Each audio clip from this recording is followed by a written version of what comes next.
But welcome everybody to November's Tenant Talk Live, and thank you for being here. My name is Betancourt. I use she, they pronouns, and I am the manager of inclusive community engagement at the Coalition. And for folks who are here for the first time, you are joining Tenant Talk Live, where we provide opportunities for residents, tenants, and renters to connect with one another, and also NLIHC. We share best practices. We learn how to be involved in influencing federal housing policies and also how to lead in your community. Today we have some of the current collective members and also some alumni to talk about their recent experience at the retreat that they had in Albany, Georgia. So you'll get to learn a little bit more about them, but also the program and what they took away from it. Before I turn it over to today's guest, I do have some updates and my colleagues have some updates for you guys as well. So I'm gonna start with those updates first, but as always, if you're a regular participant of these calls, you know we do our community agreements first. So let's do that. All right, so I think I made it too big that time. Okay. So these are agreements for 2025, a rule for myself, just to remind you all that we are recording this call and it will be put to YouTube afterwards, just for your awareness. And then the first rule is the platinum rule, treating others the way they want to be treated. And the rule kind of rejects the idea of reciprocity and makes sure that we prioritize empathy and grace instead. Number 2 is we show respect to others by being considerate of our interactions and accountable for our actions. Number 3 is we listen actively with an open mind and empathy. We listen with the intent to learn something of value from those who are sharing, and we are as attentive to and present with each other as possible. And then last but not least, we take up space and remember to give space to other people to ensure everyone feels empowered to contribute to the conversation. And this includes muting your microphone when others are speaking. So if you don't catch yourself in time, we'll catch you on our end. So please don't be offended if we do that, but just an FYI. And yeah, the agreements here, just put them in the chat. Thank you so much. If you guys have any feedback on those, you can always email me with that feedback. We'll also be sending out the recap of all of these like resources that we shared today, the recording and the chat and everything in our weekly connection email that'll go out on Friday, I believe is it November 7th or November? Yeah, November 7th. But you have to sign up for those emails. So if you're not signed up for our calls, you can do so at the link that we'll drop in the chat shortly. And it's also, we're coming up to the end of the year, you guys, so it is time for the annual Tenant Talk Live survey, and this survey is really important to us, especially on the back end. Your input is very valuable and it helps us determine topics for the upcoming year. So if you want to be part of the strategizing and ways for us to improve these calls, even if you have feedback on the format and you want to see it change, please let us know. We're gonna have that open until November 28th. But yeah, feel free to share this with other folks who might not be here that you've seen on past calls. And then that's it from me, but I'll hand it over to my colleague Lindsay Duval to give us a brief update on membership. Thanks, Sid. Hi, everyone. Good to be with you this evening and share this space. My name is Lindsay, and I use she, her pronouns, and I've been on the NLIHC team for a few years, but I'm in a newer position now focused on membership. And so I'm here to remind you all that NLIHC is a membership-based organization and share some exciting updates we have in the works. But members have always been the heart of our coalition and play an active role in our federal advocacy. We have over 1,000 members across the country in every single state, and DC and Puerto Rico. And it's a really broad coalition. So members are both individuals and organizations. We have many different categories of organizations. We have people who are directly impacted by housing instability or unhoused themselves. And we have many, many other people that are allied with them to work for policy change. I'll note here and again that membership dues are a requirement, but they are truly pay what you want. Some people pay $1 a year. Some people pay, or organizations pay, thousands of dollars a year. They all get the same level of benefits and support from NLIHC. But there are many reasons to become a member. And here are some of the member benefits, and I want to highlight a couple of these. So in addition to getting some more one-on-one support from NLIHC, members also get a discount on the general admission price for our policy forum, and the registration for that launches on Wednesday. So I'm gearing up to send out a special code for members to get access to that discount, and they have kind of premier access to registration. You also must be a member to receive our annual organizing award and to receive a scholarship, which helps to fund the travel and hotel costs for a select number of attendees for the policy forum.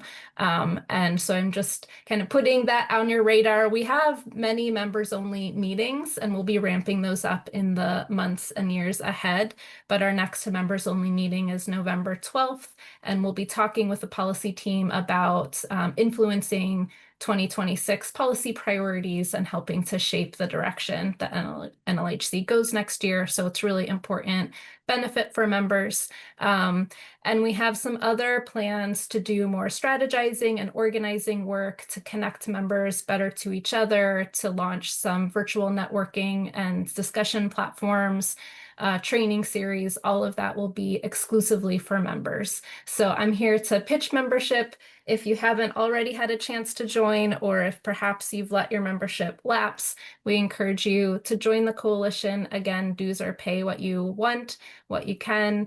And I am available to, we have some suggested rates for low income individuals, as well as resident and tenant associations.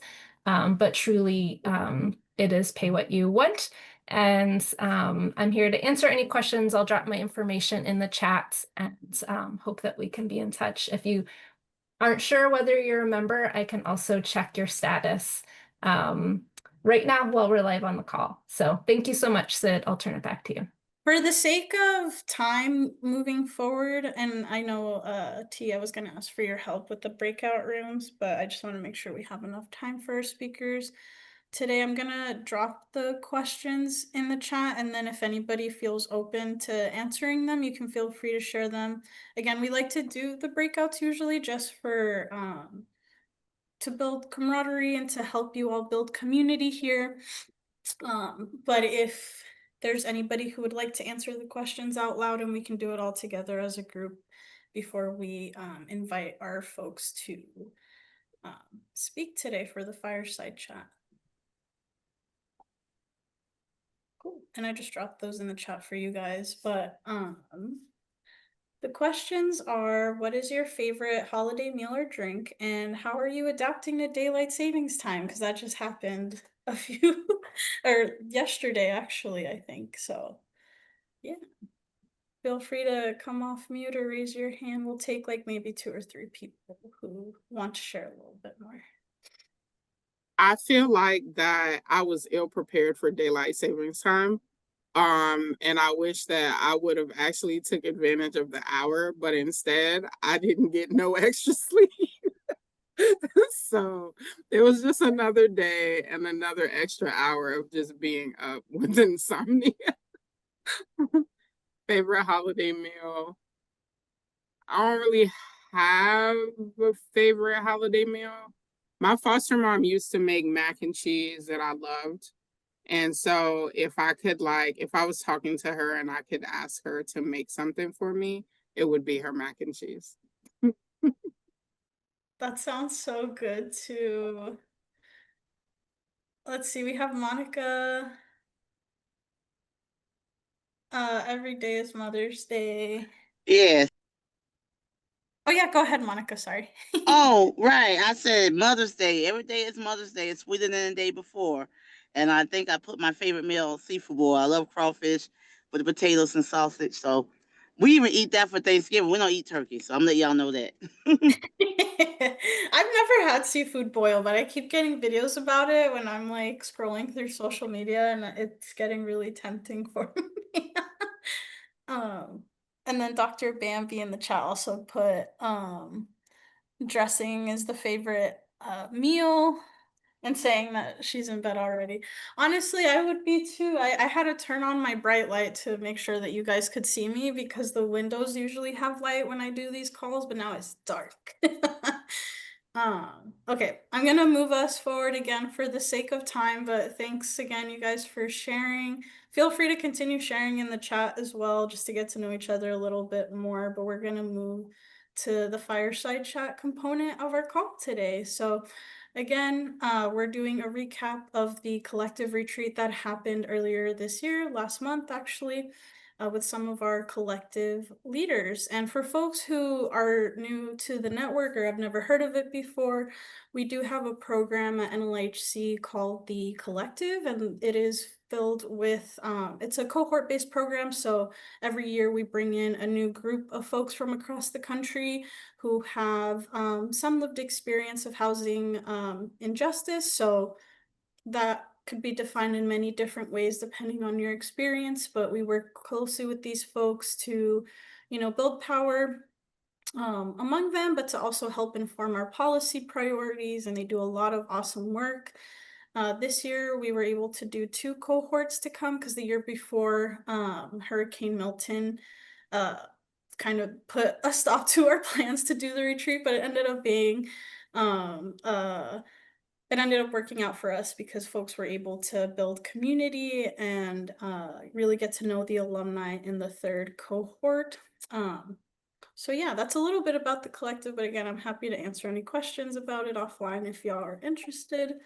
But today we have 3 folks joining us that attended this year's retreat. We have 2 alumni and then 1 who's currently in the collective program. So joining us from the current collective cohort, we have Mrs. Kennetha Patterson, based in Tennessee.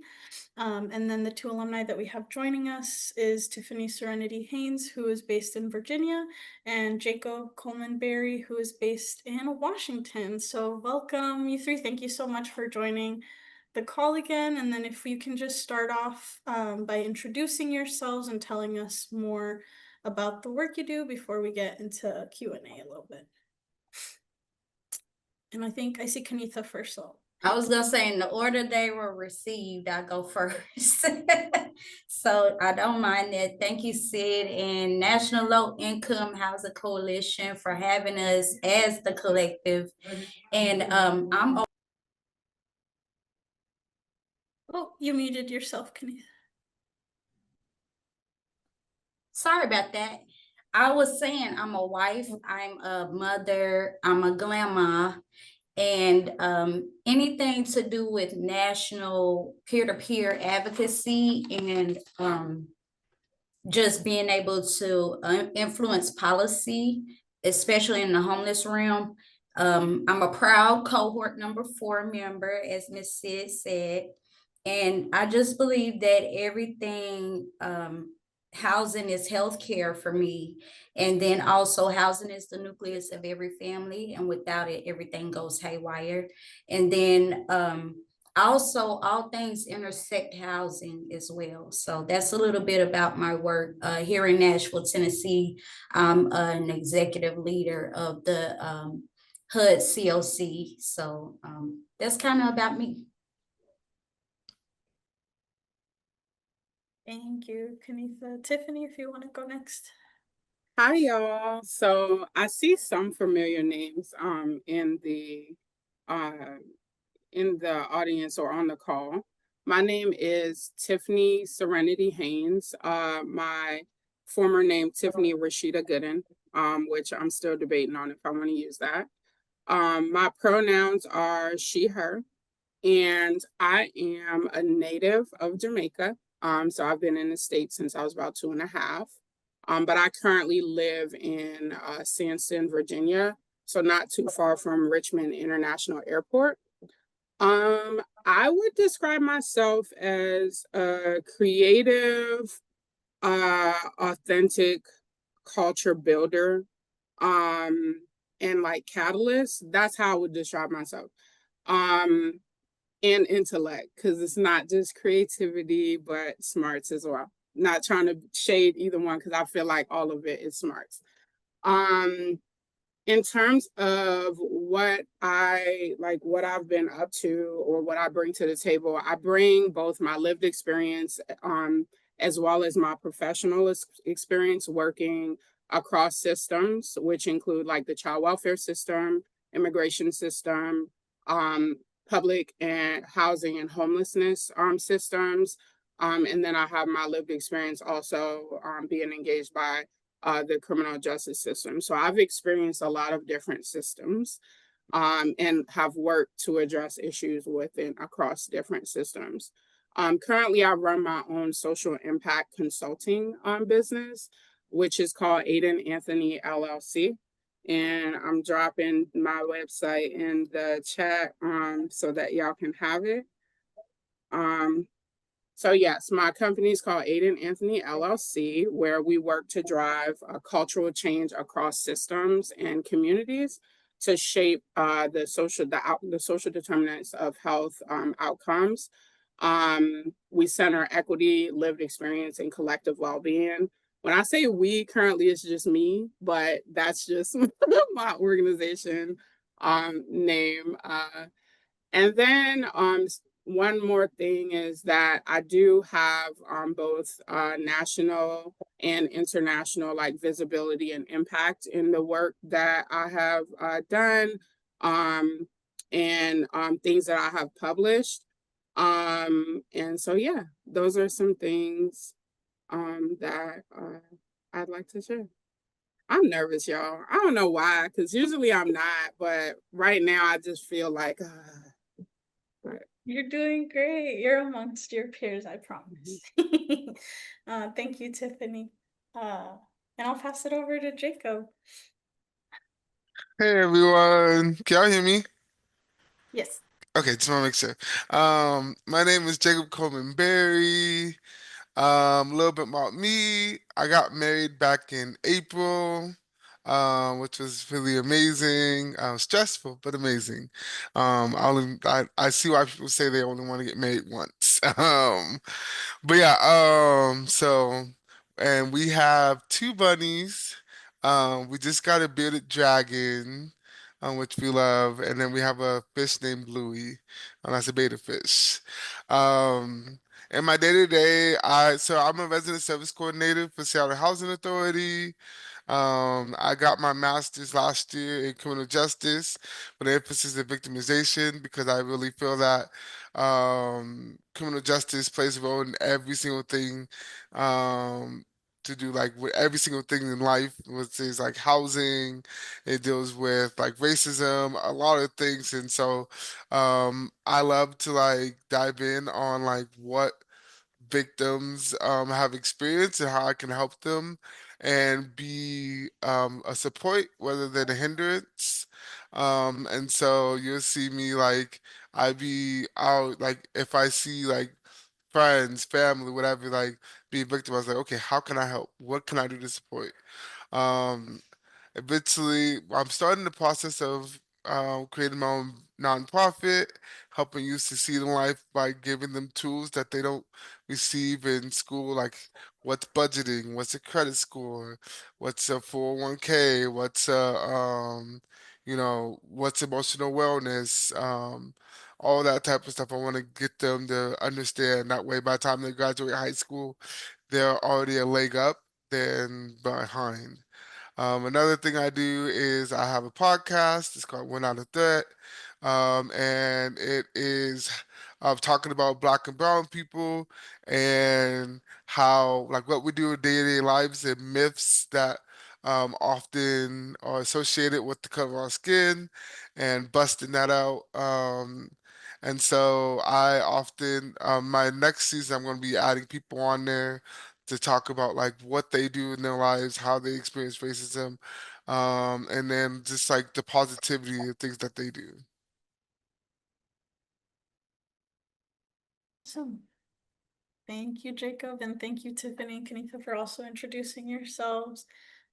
Okay, so I only have a few questions, and then I'll turn it over to the audience too to ask some questions. But again, for folks, just to give some context, the retreat that we do with our collective members is really meant to kick off their experience with the program. So we really want to make sure that we foster the community with folks, and that we talk about just like the concerns that folks might have while working in the housing justice sector as an advocate or as like a full-time like employee within the housing sector. So there's a lot of heavy conversations, but there's also a lot of fun that we have together, and I'm sure folks, the panelists will talk about that. But it really is meant, again, to build community within the cohort so that they're able to do the work that needs to be done, not just within the program, but also within the housing justice movement going forward as alumni as well.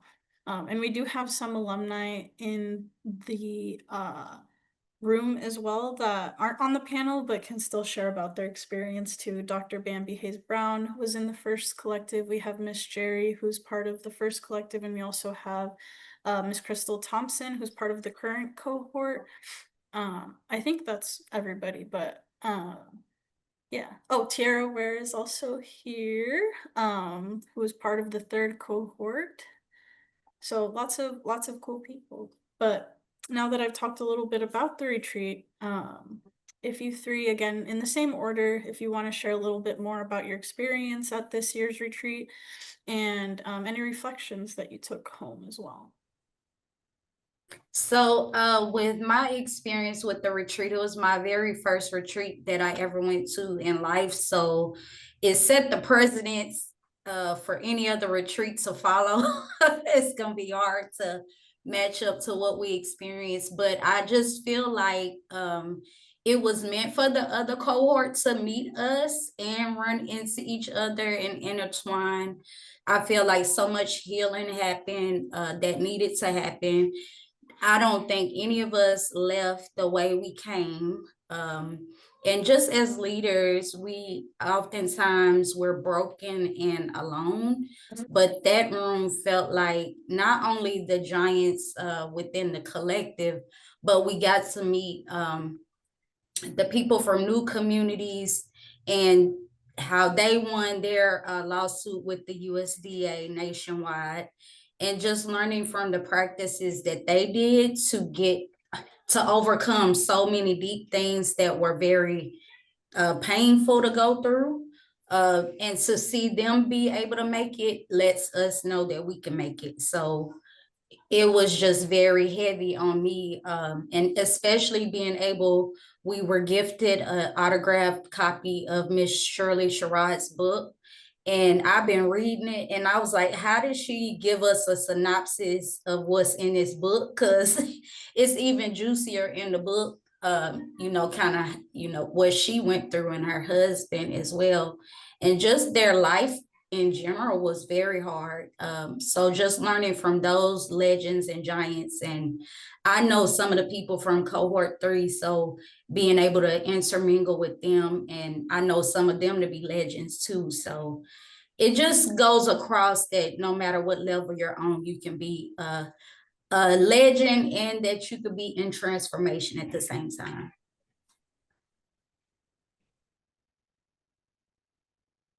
Kennetha. And then before I kick it over to Tiffany too, I put some links in the chat for you all to kind of look over to learn more about new communities and Miss Shirley Sherrod too. And then the book that Kennetha mentioned is called The Courage to Hope, and I'll put a link to that in the chat as well. You're good, Tiffany, sorry. What? You're fine. Take your time. Do what you have to do. You got it?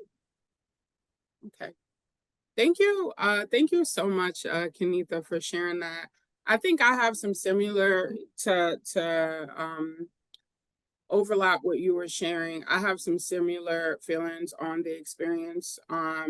So one of the things that I wanted to name is that we built some very powerful, amazing, and genuine connections with each other.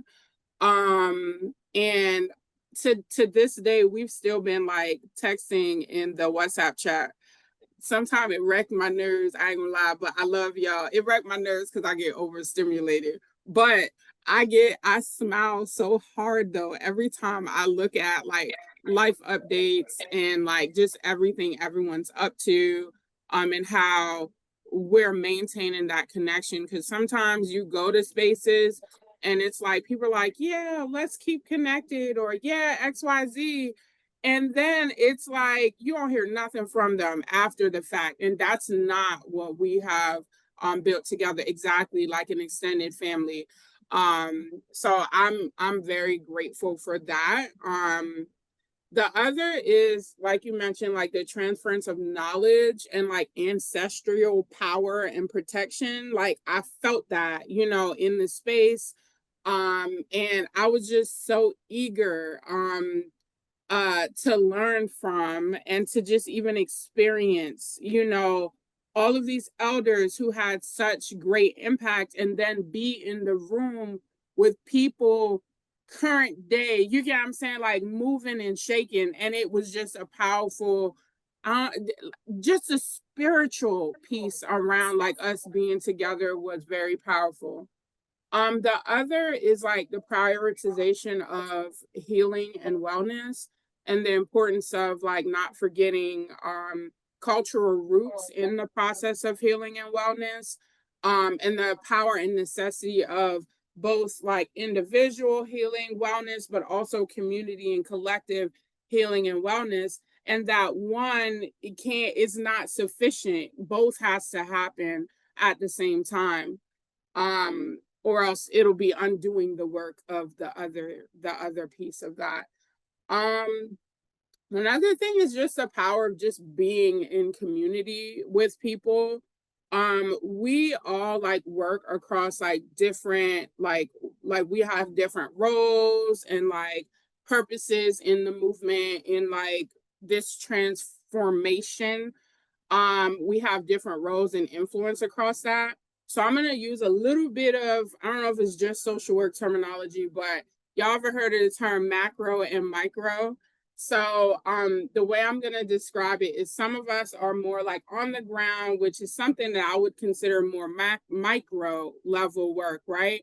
And then some of us are doing like more national TA or different things, which all have powerful and amazing impacts, but they're different. And so sometimes because of that, that also impacts the level of connectivity with community that we have, right? And like having a space to be back grounded.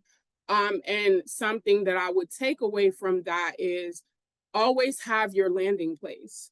You get what I'm saying? Like always have your landing place and your place where you can just be with your people. And I think that is something that's very grounding and healing in itself, even if it's just eating and laughing together, because we'll get burnt out from the work. We'll get burnt out from there's gonna always be work, but we have to remember that we have to stay grounded in like community and our roots. That doesn't mean we stay stuck in negative patterns, just to highlight that. It just means have a level of groundedness and self-centeredness, not self-centered, but like centered, being centered and grounded. The last thing that I will say, and I'll pass it over to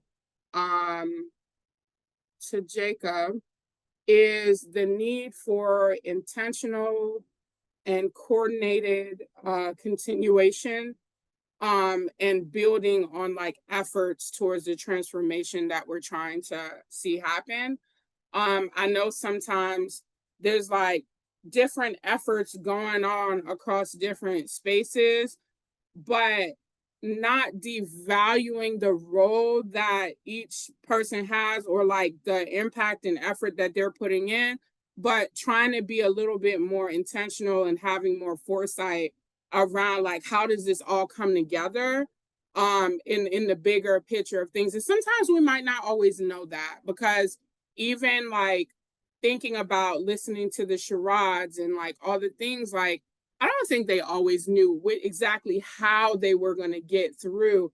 It required agility and like changing, you get what I'm saying, strategy, and like dealing with the present now, but a level of grit and determination. Like it was just so much So I would just say passing that on from what I took away from that experience for us to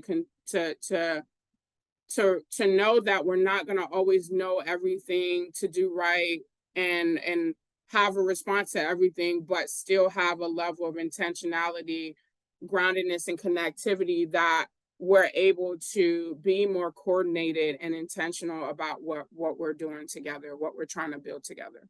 That was a lot. I'm sorry. It's okay. It was good. It was good. Thank you, Tiffany. And Jacob, do you want me to repeat it too? It was just telling us about your experiences and your reflections. Yes. So honestly, being with like being in this cohort and being like we at first thought we were robbed because we were like it was canceled last year. We're like, man, I was ready to go because I needed a vacation.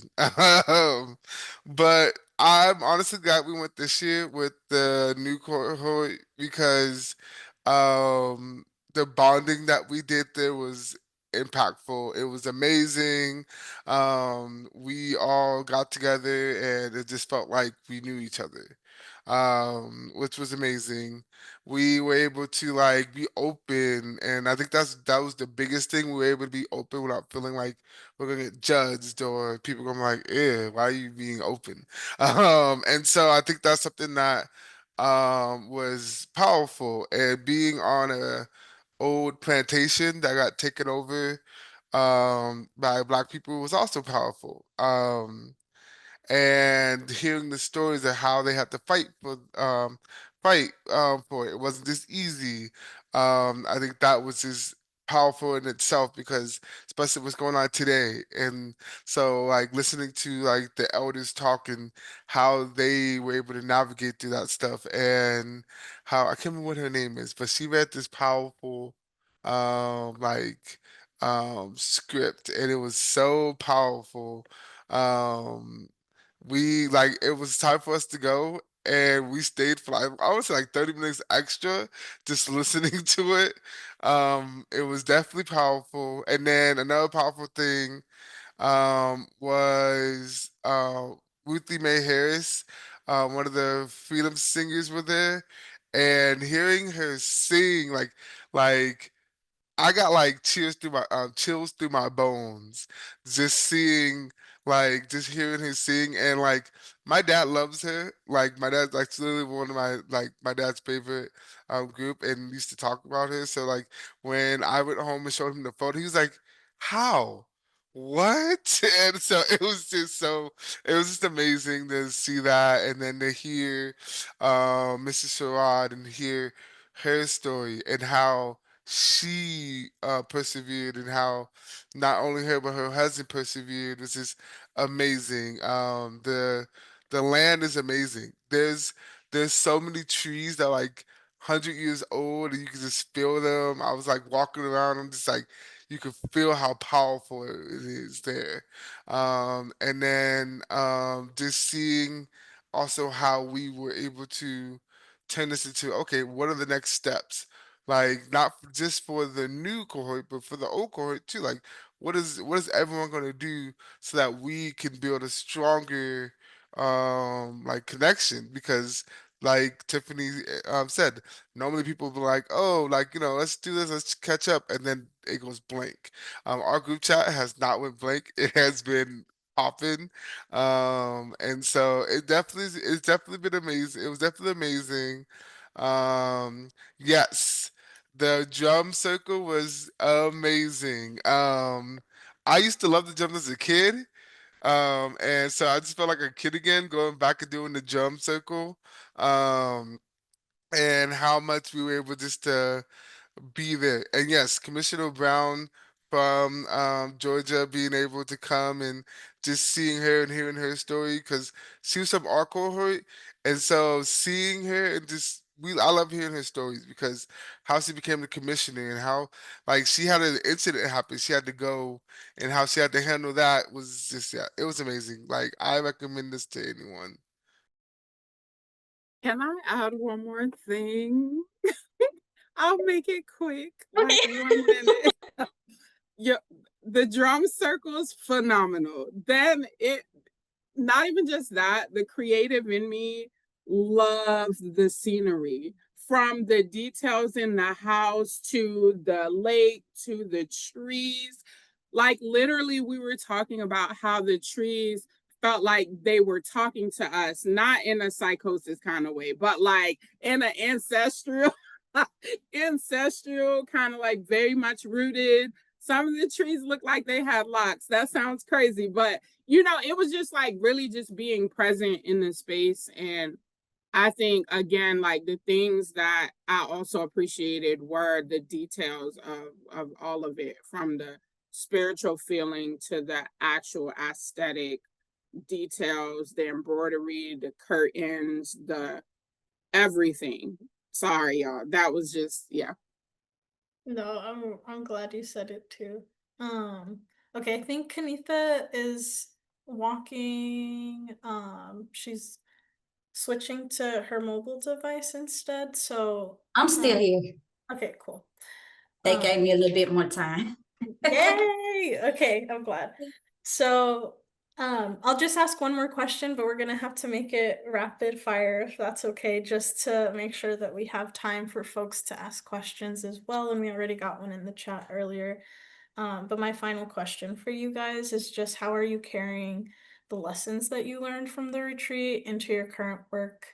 And you can talk about the housing justice movement specifically, but you Yes. don't have to.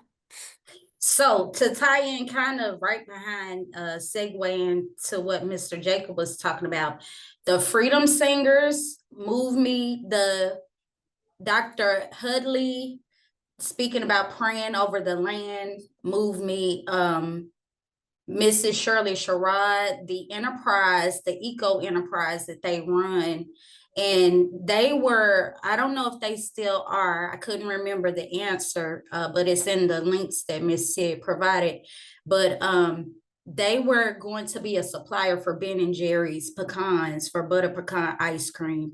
So just hearing those things, I am bringing every bit of that back. We started a homeless choir here in Nashville, Tennessee, which is Music City.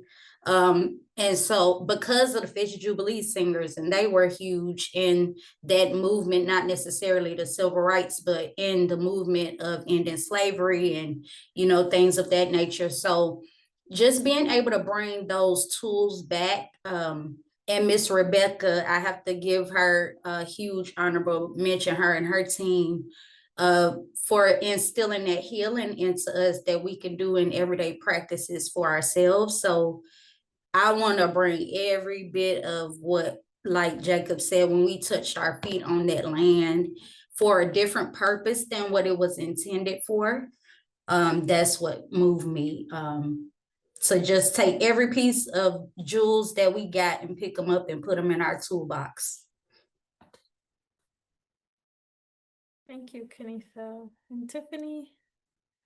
I think for me, a lesson that I walked away with is, and maybe it's simple, but the power of cultural and creative mechanisms, and like them being used as a tool for like transformation. I think a lot of, because I have a creative brain and different things, and like even like the work of my business, the way that I show up, even outside of my business, doesn't always fit finely in a box.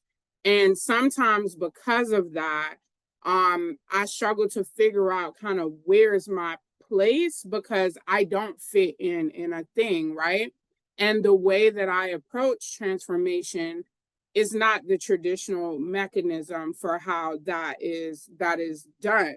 And so this retreat just, for me, affirmed that the way that I approach transformation is fine and just as impactful and powerful as someone who is writing policy, or not that I haven't reviewed stuff, but you get what I'm saying? Like, it's not just like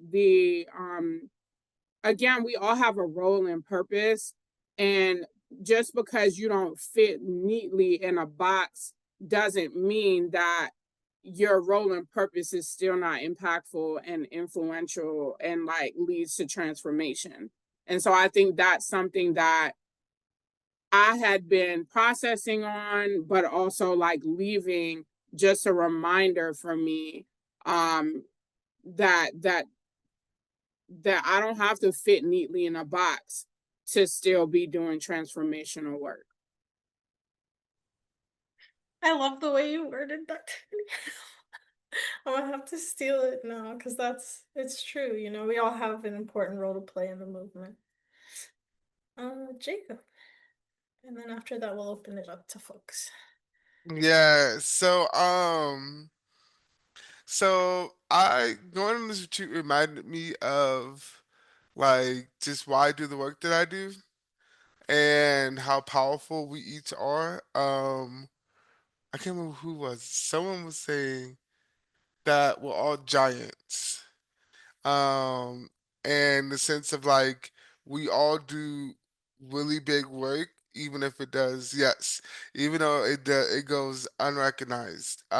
We still do big work, and we're all giants in that sense. And it just made me reflect because oftentimes I'm thinking like, oh, I don't do enough, or I'm not, I'm not like this person. And so it's really like it really made me self-reflect on like how much work did I do like this past year? How many people did I help out this past year? And how do I make sure I still take care of myself? Because oftentimes in roles like this, we don't take care of ourselves. Our self care is the bottom of the priority. And so this retreat really made me think of like, we used a tennis ball and we were able to like relieve stress with a tennis ball. And so it's just like, if it's that simple, then I need to incorporate that into my life. But also it kind of motivated me just to like with like every like my plans and things that I want to go, just to keep doing it and keep going on. And the last things like Miss Rebecca talked about um a caterpillar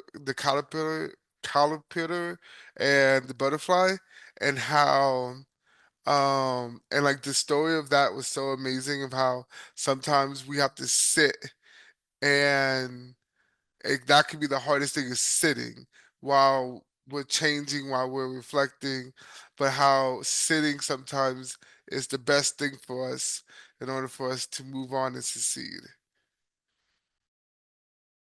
Thank you, Jacob. I also really liked the parable of the butterfly, I think Rebecca called it, because for me in that moment when she was sharing it, I was thinking a lot about what our country is going through right now. And I was like, it sounded it sounds corny now that I'm saying it, but like in the moment, like just seeing things transform through chaos is um it was a really beautiful thing, and I think I really needed to hear that in that moment. And I'm glad you brought it up so that everybody else could also share and learn from that experience. Um, okay, so I did see one question in the chat that I can ask. And then also Mark in the chat sharing there's a lot to be said for the vital intersectional nature of who we are and what our lived experience is. We bring all of us to the table, which I think I definitely see in a lot of y'all, everybody who has been part of the collective and folks who I've worked closely with as well. I think that rings true. But the first question that I saw, and again, feel free to continue dropping your questions in the chat, friends, or raise your hand, was from Chandra. So, were there moments that it felt overwhelming or like you were out of your depth while you were there? And if so, how did you handle it? I feel like y'all have kind of got into it a little bit already, but if you want to expand more. Still going the same order, Sid? Any order that you guys would like, if you feel. Okay. Mine was more like I guess the early mornings was the only kind of frustration I think for everybody because we went so in depth the day before that it was kind of like you want to sleep in, but you had to get to it the next day. So otherwise, just it was into the healing and we got into it as all I could say, and it was well worth it each day. I think for me, y'all know, so this is me not code switching right now. I'm gonna keep it a band. When I was overwhelmed, I walked away. I walked away. I got up, took my pocketbook, and went outside on the porch or did what I needed to do to care for myself. And I think reclaim, like, there's many times that we're in spaces that we're not allowed to reclaim our power, take our space, and prioritize our wellness. And I think in that space, I feel like, I don't want to say permission was given, but people felt empowered to take their space as they needed. And I think that speaks volumes that people can feel empowered to do that. And I think even the setting, like, we were in a setting that kind of allowed for that, like being able to go walk the area, around the area, be by the trees, take pictures, sit on the porch. Let me tell you, I love sitting on the porch in a rocking chair. I'm an old lady. When it comes to that, I enjoy sitting on the porch and just being, and enjoying like the air. And this is not me. I hope I didn't say anything offensive when I said I was an old lady, but that's how I would describe me sitting in the rocking chair. So, but yeah, so I think we just reclaimed that. Like we spoke up or did what we needed to do to care for ourselves and then jump back in when we were ready. And hoped and prayed we didn't miss anything in the process. Because there was so much juicy content and a juicy experience. Jacob, did you want to? Yeah. Yeah, I know for me what I did is I did a lot of self-care while I was there. And so I like that we had the ability to get up and walk out, or we had the ability to like disengage sometimes, because some of this stuff is heavy. Um I am not an early morning person either, and especially because I'm in Seattle, so it's like 3 hours, we're 3 hours ahead. So me getting adjusted to that was a little bit of a struggle. But I didn't want to miss anything, so I set like 20 alarms to make sure I was getting up. But when I got back to my hotel room, I definitely made sure to like decompress, take a bath, relax, and just like I also bought my PS5, so I was able to play video games a little bit. But yeah, just making sure that like I took time to decompress afterwards. And I'd say I'm more of a suburban girl. I'm not a country girl. So there was a little bit of adjustment there because I like to be close enough to where I can get places, but far enough to where I'm not in the midst of chaos. And where we were a little bit in Timbuktu, but see,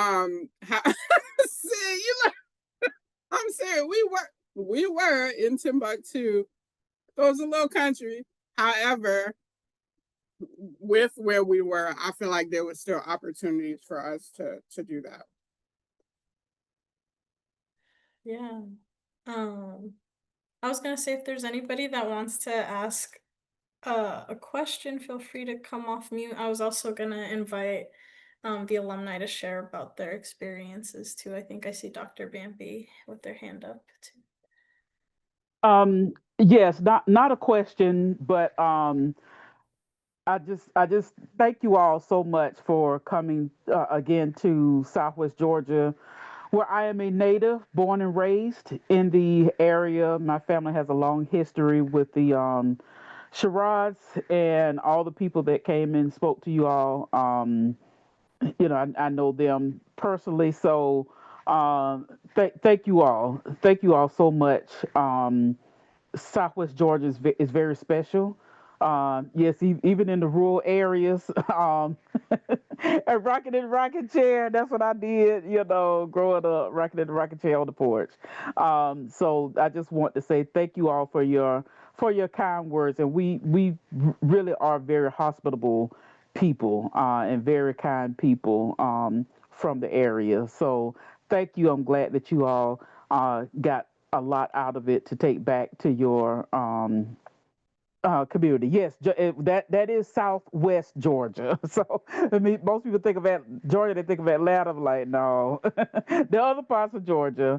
But yes, that is southwest of Atlanta. Yeah. Thank you. Thank you, Dr. Bambi. Crystal, Miss Jerry, or Taria. I know we have 3 other folks that have been part of the collective. You don't have to, but if you want to, we probably have time for one more person. I'll go. Okay. For just kind of what everyone was saying, let me show myself. So I'm actually traveling, guys. So I am preparing for my presentation that I told you guys about, my acting debut tomorrow. But it was, as I put in the chat, a life-changing experience. I brought back with me so many jewels and gems, but the main thing that I've been sharing with other organizations that I'm involved with and my other peers is that the NLIHC stands behind what they say. And the fact that you all poured into us, like most of us, when we met at the airport in Atlanta, we were all saying this, asking the same thing, like, what is it that we're really going to be doing here? What is it that we're going to be doing? And I'm glad that we really didn't know. And the fact that you all poured into us, because in this work that we do, we are always giving, giving, giving, giving. And people, we've been in places, I've been in places where, yeah, people pour into us, but nothing like this experience. And for it being the first time, like meeting everyone, and when I say an extended family, it is that, an extended family. And I will just forever cherish that. Like, you all will always be at the top of my list when I talk about my experiences of being involved in a community and an organization. You all get like the platinum star from me. So that's it. Thanks, Crystal. Anybody else want to share before? Hi, Sid. Hi, everyone. Hi, Miss Jerry. Hi, this is Miss Jerry from New York City, and I was the first group to start the collective. And just to see and hear what everyone is saying and what we all experience similar things. And I'm so happy that you had this journey. And I saw someone in the chat say we are family for life. Yes, we are. Even though you're the last collective, we all together in this, and we will continue this journey, and we will continue trying to help tenants that's less fortunate than ourselves. And the things that I understand from this, I stayed in contact with Miss Sherrod. I stayed in contact with Miss Rutha May. Miss Rutha May and I speak on a monthly basis now. And also the Geraldine Hudley, the one that told you the story about the farm, the land and everything. But I want you to know that that space did something to me when I went there for the first time. I felt something that I had never felt before. I told some stories that I have never told anyone since my high school days. So it brought a lot out of us. So I thank Miss Rebecca for her vision and the things that she brings out of us. So I think that we should continue this. And I love all of you guys. And I hear all the good news and everything that's going on here. Kennetha, I love you guys and the work that you're doing. And I hear so many people you're going over and beyond. That's all I need to say. I love you all. Thank you, Sid, for the opportunity to let me speak. Of course, Miss Jerry. And thank you everybody who shared, and if everybody just like a virtual round of applause too for our panelists today. We have Tiffany, Jacob, and Kennetha joining us. I'll make sure to share their contact information too in the follow-up email if you guys want to reach out to them. But thanks again, you guys, for joining in this conversation. Somebody mentioned earlier about like the gatekeeping between different movements, organizations when there's like a lot happening. But for folks who, you know, aren't part of the collective but see this as a great opportunity, and you want to like replicate it in your community, or if you want to do a retreat like this in your community, like definitely reach out to me. I'm always happy to talk about this kind of stuff. I like to nerd out on this type of stuff, so please reach out. We are a resource for you guys. Okay, so just to wrap us up really quickly, our next and final Tenant Talk Live of 2025, where did the year go, is gonna be on December 1st of next month. And I'll drop that link in the chat too, so you guys can register. Oops, I didn't mean to put the letter on there. And then just a reminder for folks, please don't forget that we're doing the feedback survey. This stuff is really, really important for us, and we want to make sure that these sessions are like reflecting what you want to get out of them. So definitely take some time within the next month to fill that out. And then if you're not part of our Facebook group, please join our Facebook group. But thanks you guys for joining us, and I hope you all have a wonderful night, and we'll see you in December.